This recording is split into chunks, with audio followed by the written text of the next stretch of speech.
এটা বললে মনে হবে আপনি এখানে বসে কিয়ামতটা সচক্ষে লাইভ দেখতেছেন।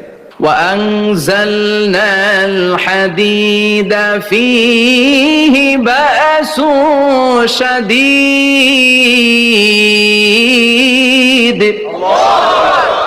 আমি পৃথিবীর মধ্যে লোহা নাজিল করেছি, লোহার ভেতরে আছে ভয়ঙ্কর ধরনের শক্তি।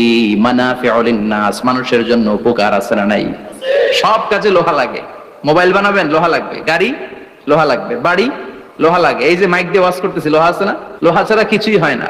এই পাহাড়ের এত শক্তি যে পৃথিবীর এই থারথার করে কাঁপুনিকে বন্ধ করে দিয়েছে। হালমিন খালকিকা আসাদ্দা মিনাল জিবাল, ইয়া রব, আপনার সৃষ্টিকুলের মধ্যে পাহাড়ের চেয়ে শক্তিশালী কি কিছু আছে? আল্লাহ বললেন নাম আছে। কি সেটা? আল্লাহ বললেন সেটা হচ্ছে আল হাদিদ, মানে লোহা। লোহা চিনেন? এই হাদিদ নামে, আল হাদিদ নামে আল্লাহর কোরআনে একটা সূরা আছে না নাই? সূরাতুল হাদিদ, লোহার সূরা।